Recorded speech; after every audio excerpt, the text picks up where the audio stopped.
Hello Jurassic fans and welcome back to Cretaceous Cantina, where today we're having a look at the Mattel Amber Collection Velociraptor from Jurassic Park. This is part of Mattel's brand new 6.5-inch scale of dinosaurs from the Jurassic Park films, and it's also exclusive to GameStop. This one retails at $29.99. You can order it from GameStop.com, or you can check your local GameStop to see if they have it available. So the packaging, as we can see, definitely has that Amber Collection theme where we have the dark slate or rock-looking aesthetic to it, where you do have some fossils that you can kind of see throughout. You can also see the awesome Amber Collection logo with the T-Rex skull. Now, like with Dr. Malcolm, as we saw in the previous review, this one does have an irregular box as well. Kind of gives it a little bit more of an organic sort of quality. On the left side, it merely says Amber Collection, and it has an image there of the mosquito trapped in the amber, which is how Mattel made this Velociraptor. On the opposite side, it simply says Jurassic Park, since this raptor is very specific to Jurassic Park. And at the back, it says Amber Collection with a very nice photo there of the Jurassic Park Velociraptor. I remember growing up having this in the bedroom on the wall poster with this exact image of that Velociraptor. So it says, highly intelligent and aggressive, the Velociraptor is known to hunt in packs. With the innate ability to distract and deceive her prey, this cunning predator proves to be one clever girl. It does say this is intended for the adult collector. It says JurassicWorld.com here at the top. It's basically what it looks like, and then there is the bottom for you right there. All right, I'm gonna take a few minutes to get this out of the box. When we come back, we'll take a look at this clever girl. All right, so here's the Velociraptor out of the packaging. Now, it seems like a little bit of a mixed bag to me. Of course, we'll get into the details and the nitty-gritty of the whole thing in just a little bit, but first just want to talk about the proportions of the raptor. It looks to have a good silhouette. It does look to be proportionate to what we see in the very first Jurassic Park for the most part. It is a little bit difficult to stand. It is pretty articulated, so you do kind of got to futz with it for a bit, or you can use the included display base. I'll show you how that works. But for the most part, I do think that it looks the part. Now, they did take the Velociraptor blue sculpt and basically just repainted it to be Velociraptor from Jurassic Park. Even though blue hasn't come out yet, this sculpt is based off blue, so it's not 100% accurate to Jurassic Park. It's understandable why Mattel might take that approach. Obviously, it costs money to tool up new sculpts, and when you're dealing with the same species, I guess they figured the easiest thing to do was to just repaint the entire thing. But that is certainly most visible here in the head. Now, there were differences between blue and the Jurassic Park raptors. There's differences in all the Jurassic Park films, in fact. Even if they are slight, even though to the untrained eye, they might look the same, as raptors, right? But no, they are a little bit different. One thing that kind of bugs me right off the bat is I can kind of close the mouth all the way, like mostly. There's still a tiny little bit of teeth there. But then if I turn it to the other side, you can see it's not closed all the way. It looks kind of like it's like wincing or something. So I think that's just like a QC issue where, maybe they didn't line up the hinge for the jaw all the way. Not the end of the world, but, I do got to mention it. Other than that, though, the head looks really good. Again, it's a little bit more specific to blue than it is Jurassic Park, but it's passable. It's passable. They could have just sculpted like a new top part of the head and bottom part of the jaw, and it would have been, more Jurassic Park. But again, I guess Mattel didn't want to do that. So looking at the eye here, you can see that it is painted quite cleanly. There is a little bit of green kind of bleeding, I don't know if you can really see, but right there in the outer corner. But nothing too detracting. This side actually looks a little bit better to me. Now, the eyes are this very, bright green. They have a sheen to them, I guess to give them a little bit more of a wet look, but it's not completely accurate. The raptors did kind of have greenish eyes in Jurassic Park, but this could have been a little bit more detailed. The rest of the contouring of the head looks good, even if it's not completely accurate. Now, you can't open this jaw, and I'll show you what the inside of the mouth looks like. So I'm not a huge fan of these teeth. I think that they could have done a better job here. The teeth are basically just sculpted into this kind of blocky looking appearance, kind of like what you get on the 3 3/4-inch line. So I do find that a little bit disappointing. I think they could have taken this opportunity to individually sculpt each tooth and make it a lot more realistic, especially with this being an adult line. Certain things come along with that. If you're going to say it's an adult line, then it needs to be adult quality. And using what basically they do with the 3 3/4 inch figures doesn't really incite a whole lot of confidence in that claim.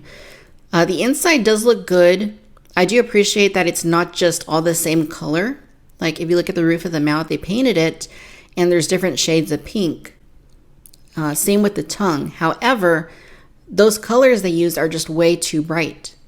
Now that probably would have been okay on these membranes right here between the jaws, but kind of keeping everything that bright pink color, gives it more of the look of a toy, which obviously this is, but they're also saying it's an adult collector item, so they should have dialed that back just a little bit. Now that aside, it still looks good. It's just one of those things that, we got to mention here in the review.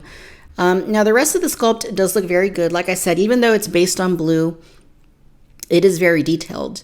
Like the head, you can see these little bumps like on the back of her neck. That is very specific to the Jurassic World raptors.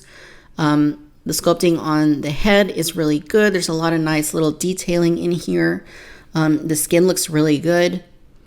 The neck is looking really good.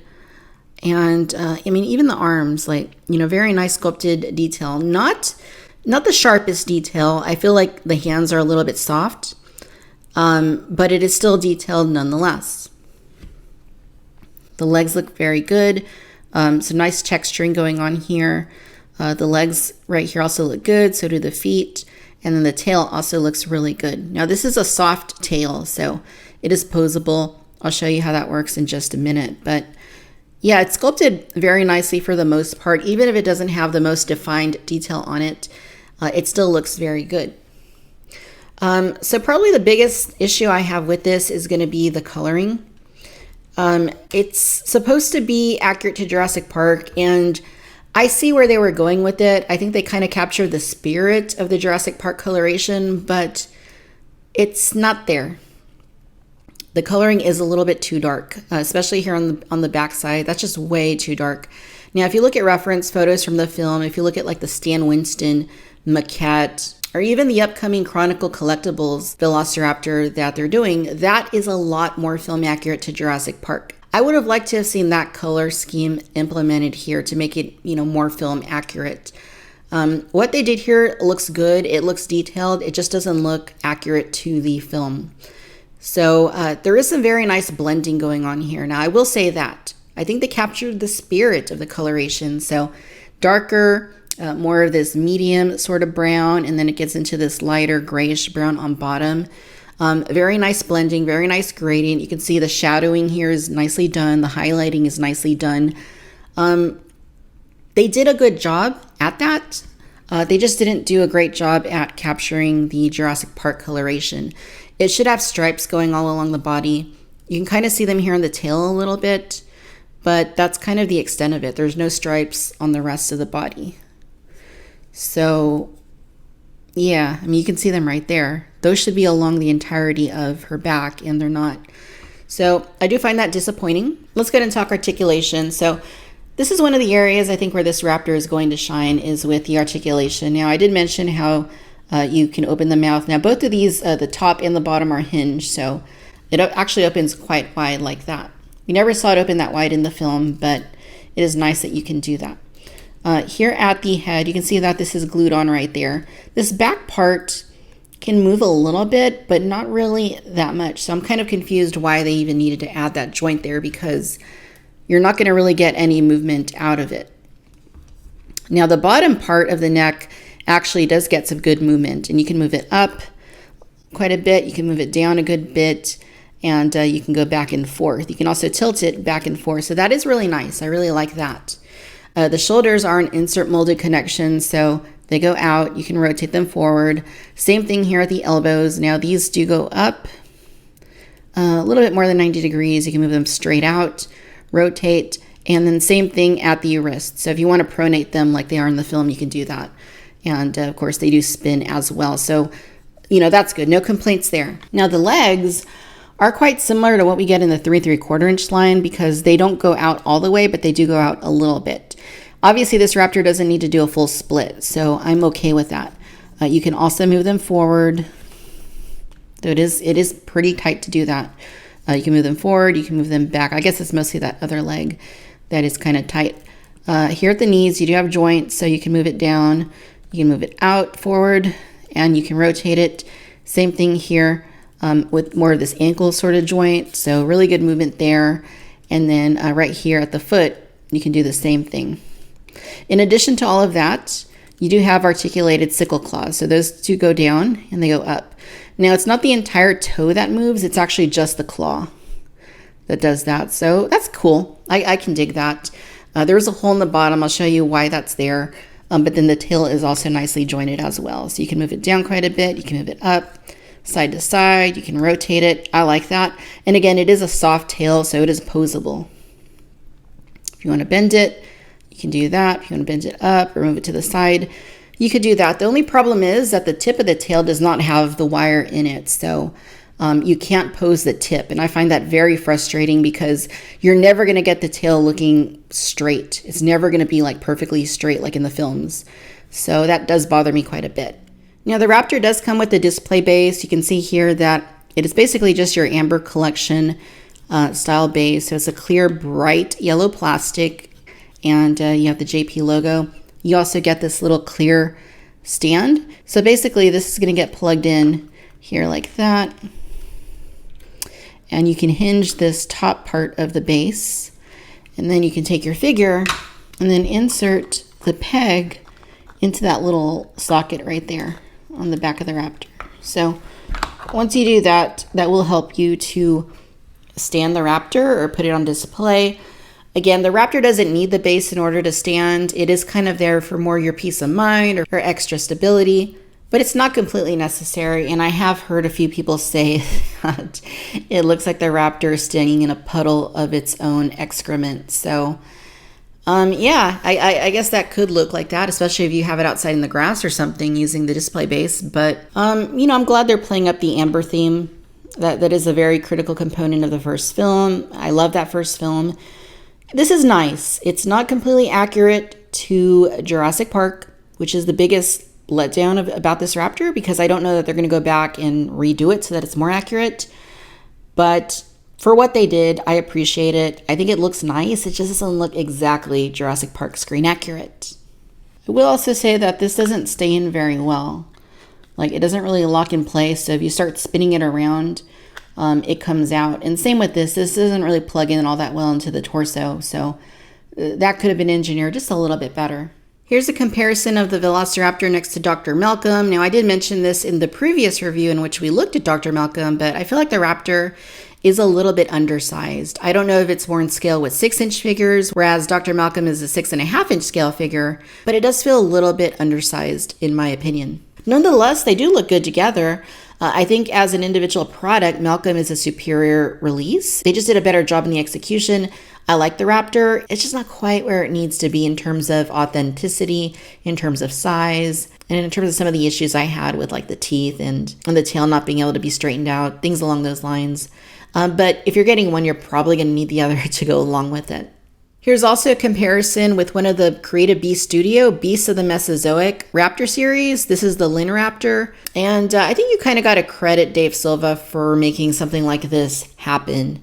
Because Dave wanted to show the toy industry that people are excited about highly detailed, highly articulated dinosaurs. And he did that with his Raptor series. It was very successful. And now he's got the Ceratopsian campaign currently going on Kickstarter. You can also see the influence in the base.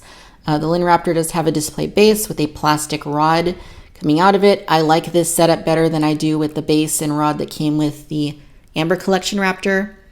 Now, this is also a 6 scale size Raptor. It's supposed to fit with your 12-inch figures, whereas this, of course, is supposed to fit with the Amber Collection, which is 6.5-inch scale figures. So the Amber Collection Raptor is bigger, but it's not as detailed. You can see that what Dave did with this, which I think that was $40, the detail is just incomparable to what Amber Collection is doing. The paint is mind-blowing compared to this. I would like to have seen, if maybe Dave couldn't have done, this lineup for Mattel, if they would have taken a little bit more inspiration from what he did in the amount of detail that he sculpted and painted on these dinosaurs. Because We're not talking about a huge difference in price, $30 to $40, but no doubt the authenticity could have been a little bit better. The detail could have been a little bit better if we had something more along these lines here with what they succeeded in doing with Beasts of the Mesozoic. All right, ladies and gentlemen, so there you have it. This is the Mattel Amber Collection Velociraptor from Jurassic Park. Overall, you guys, I like it. I think it's nice. I think it displays quite well. It's got a nice sculpt to it. It's got nice coloring to it, and it's fun to pose. It's got good articulation all around, and it's fun to futz with, and it's going to look great on the shelf next to Malcolm. My complaints with it are that the teeth are quite blunt. They're not individually sculpted, which kind of gives it that blocky look that we see on the 3 3/4 inch line, which is the kid line, of course. And the colors, although they look good, aren't very film accurate to Jurassic Park. It shouldn't be this dark. It should have more yellow on it. It should have more stripes on it. I like what they did with the colors. They just weren't faithful to the Jurassic Park coloration on this dinosaur. The articulation is good. It seems to be very functional. I'm very pleased with the way that it works. And the posable tail is a nice touch, except for the fact that you cannot pose the very tip of the tail. That does bug me. It's also missing the stripes along its body, and it's got these kind of bright green eyes and this very pink mouth. Maybe I'm being a little bit too critical. My concern is that when you're charging $30 for a dinosaur toy and you're saying that it's an adult collectible, but you're not quite delivering on that promise,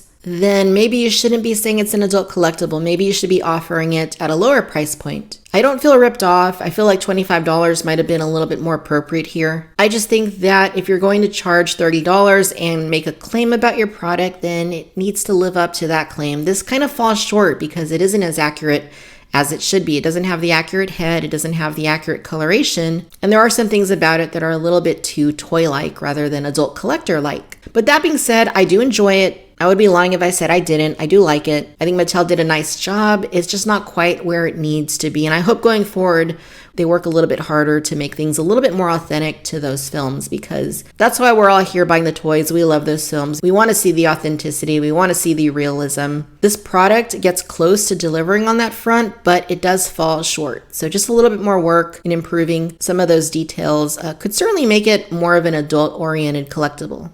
All right, my friends, I hope that you've enjoyed this video. Let me know your thoughts down in the comments. What do you think about this raptor? Will you be picking it up? Be sure you're tuning in to the Collect Jurassic World podcast, available anywhere you listen to podcasts. And as always, I'd like to thank you for tuning in to Cretaceous Cantina. Until next time, bye-bye.